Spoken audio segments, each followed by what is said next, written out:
thanks for having me here. So for those of you who don't know me, I'm the Director of R&D at Arctic Wolf Networks, which is a security company where we protect our clients' networks. And I'm also the founder of Code Like a Girl. And I'm gonna dive right into ransomware today. So we're just gonna go for it.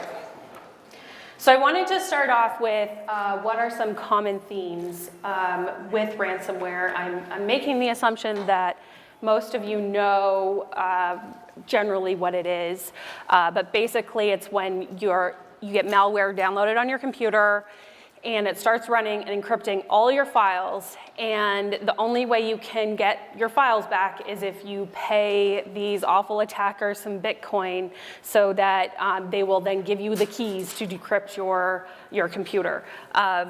Or that's what they want you to do. Whether you do that or not is up to you. So one of the biggest questions is, how do they get in? They're on your computer, what? So they basically use social engineering to engineer emails in a way that looks like it's something real to you. It might look like your Office 365 password change email if you're in the corporate space. It might look like a Gmail message saying you have to log in again to confirm your account. You haven't logged in enough times. And their whole goal is to make it look really real for you. But then when you actually click that button, you're going to a website that's downloading something malicious. So they do that with social engineering and phishing. They also use this thing called malvertising, which is, I mean, everybody's seen all the ads on the side of Facebook or anywhere on the internet, and they've somehow been able to purchase ad time on sites, and when you're clicking on that, you're actually downloading their malware package. And then there's also these like friendly, neighborly people called botnets that are actually computers that run around and try and install things on your machines. So if you haven't set up your firewall properly, you could also get malware this way. So they use a lot of techniques to thwart detection. They don't want you to figure out that something bad has been downloaded onto your computer. So they obscure file names, modify file attributes to make it look like they're a real Windows application instead of looking like just some random exe file. And then, so yeah, they operate under the pretense of a legitimate operations and programs. So for example, a lot of the things that you would get in an email would be an attachment like a Windows document or a zip file that you want to click on because it looks like it's coming from your friend and it looks like a real document, and you click on it and boom, it's now on your machine. And then they clean up after they go. They're very tidy. They do stuff, and then they clean it up, and they do some more stuff, and they clean it up. So you get this piece of malware on your machine, then what happens? Well, we call that the portable executable, so the PE binary. And it unpacks itself, goes out to a server that the attackers have set up before, and gets keys so that they can then start encrypting all your data.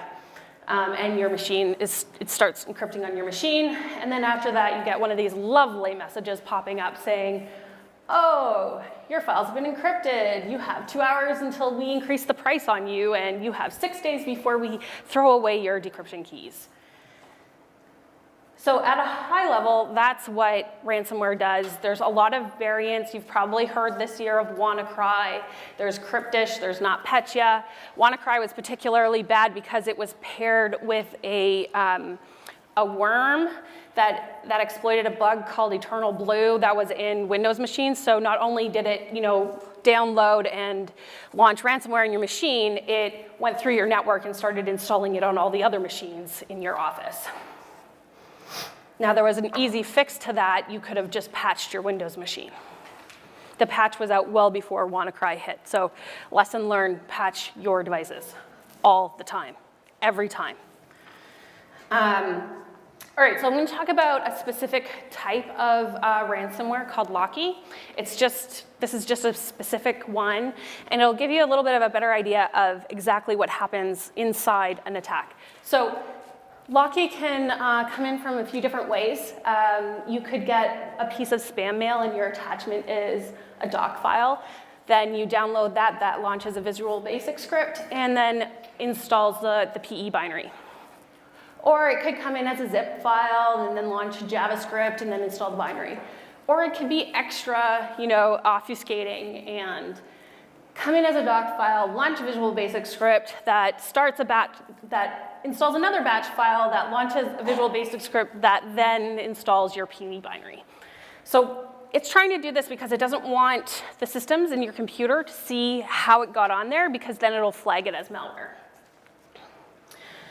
All right, so we're gonna get into the details of what happens when that binary first gets installed.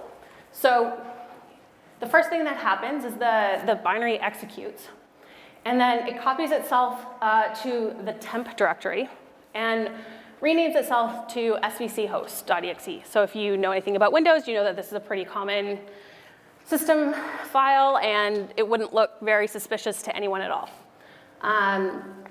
And then it's going to take the flag off of its file that says, hey, I was a downloaded file, to make it look like now I am just like a normal system file, not downloaded from the internet. I'm totally safe. You can click on me.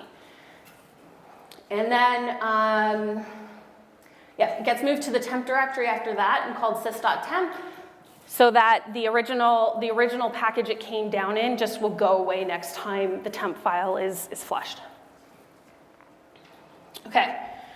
So now it's on your computer, and what it wants to do is it wants to start encrypting. But it doesn't want you to interrupt the encryption by doing something annoying and turning your computer off. So if you turn your computer off, what it has already done is gone into the startup registry and set itself to run on startup. So this is why when you get a ransomware attack on your computer, it makes no difference if you turn it off or not, because as soon as you turn it back on, encryption starts again.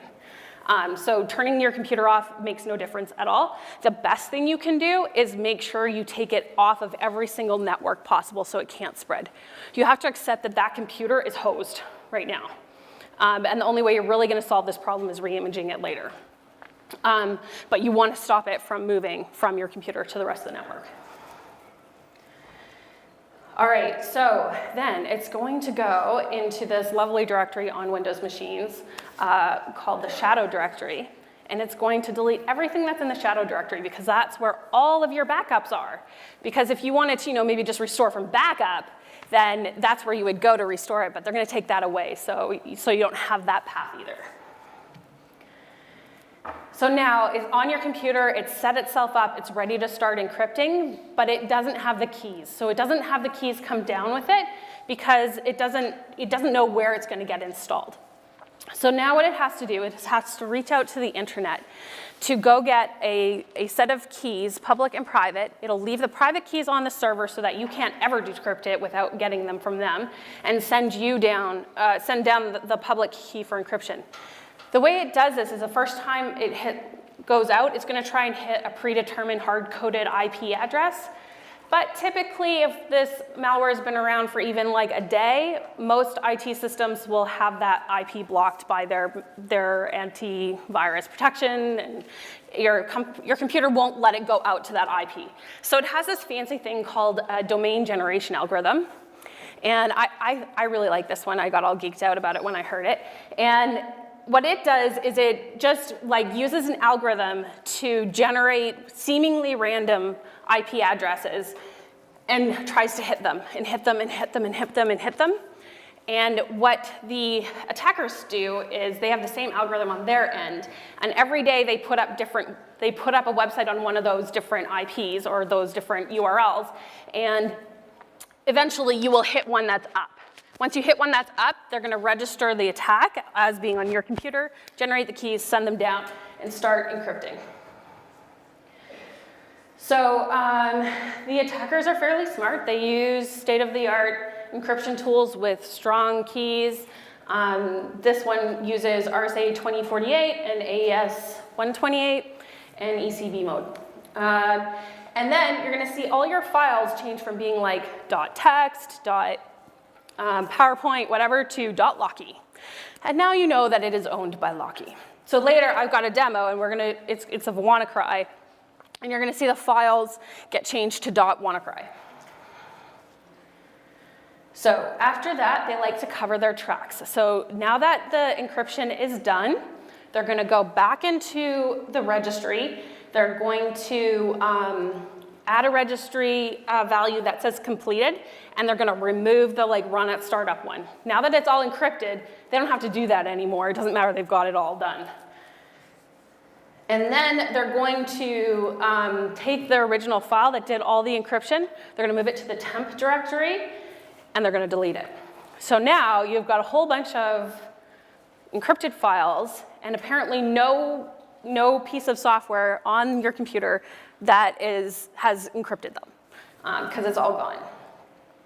And then you're going to get this lovely message that says, do you want to decrypt your stuff?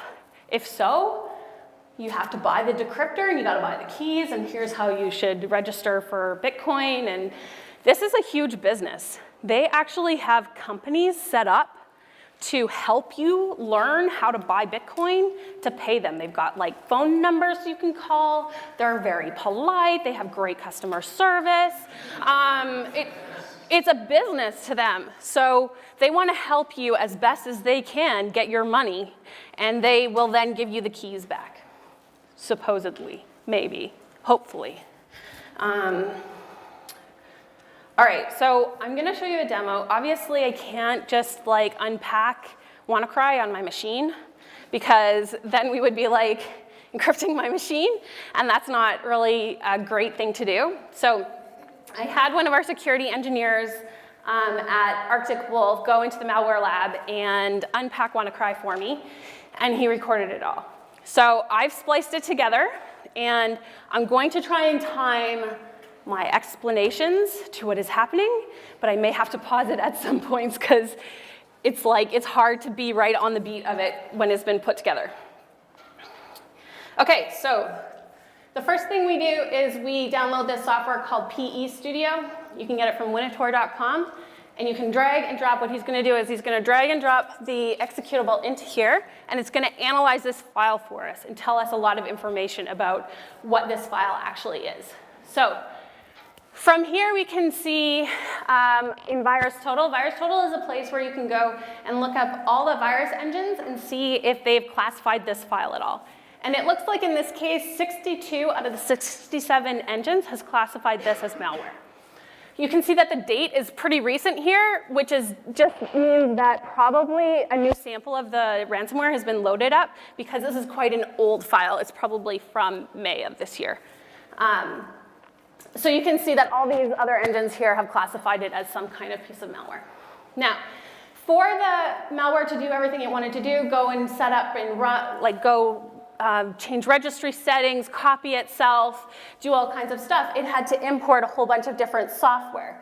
There's 114 pieces of import that are kind of flagged as bad, and this piece of software used 45 out of those 114 that are not good. So it's extra credentials to it being a crappy piece of software. It also encrypted itself before it was downloaded. The PKZip tells you that there. And then when, is he gonna click? Is he gonna click? Is he gonna click? Yeah, there we go.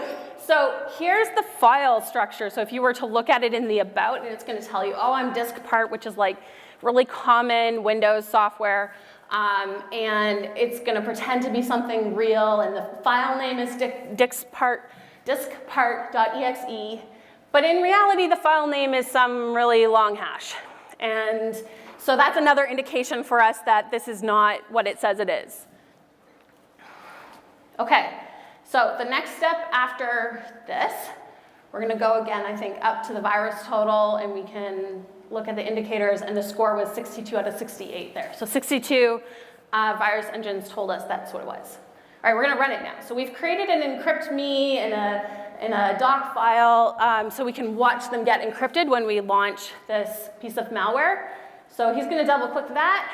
We're going to run it. And there we go, it's unpacking itself. Oh, look, it's starting the encryption already up there. So we've got the .WannaCries, and eventually those original texts are going to go away. They're going to get deleted. We're going to go and take a look at the please read me over here, and it's going to tell us what's happening to our machine. Oops, your imported files are encrypted. You're hosed. And this is what you can do. Here's the Bitcoin address, which also the command and control server has sent down to them during that communication that it had. And this is how you can try and get out of it. Oh, yep, and now this lovely message is gonna start popping up. You have 2 hours and 23 minutes before we, or 2 days maybe or something, before we raise the money on you, and you have 6 days to get rid of this and pay us, but the money's gonna keep going up, the price is gonna keep going up. And this is where it goes really fast. You're gonna see these files go away over there in a second. All right, so yeah, the backsplash has also been updated, and this wants to run something. You say, no, you can't run, but it's just gonna keep growing. It doesn't care what you say, it's not gonna listen. And then here, I'm gonna pause it. So this is the part where I knew I would maybe miss it. So if we go back just a little bit to right about here. Nope, back, play. So, pause. Okay, now you can see that those, the Excel file and the doc file that were there originally are not there anymore. They've been deleted, and what you're left with is the .wannacry.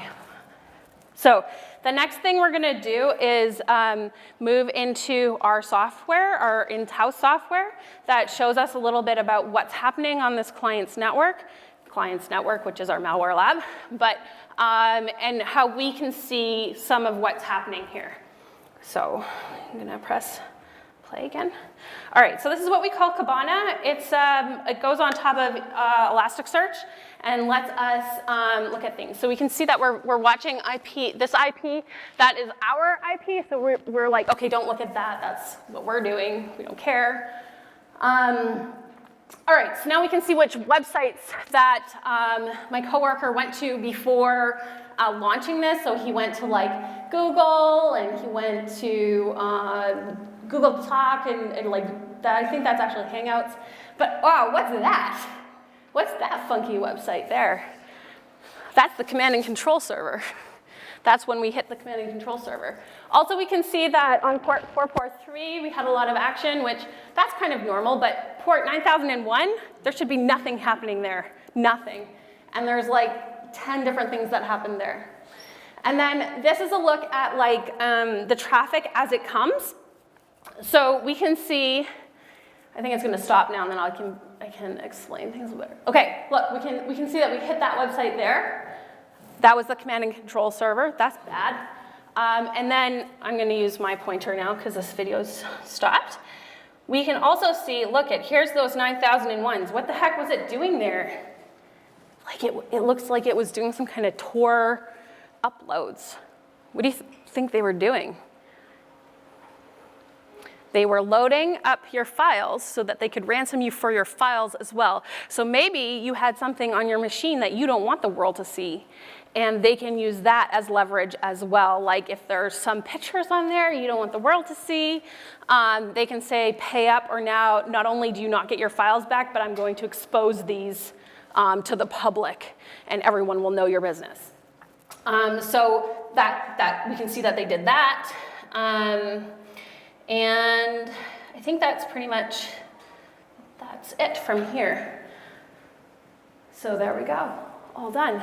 Anticlimactic.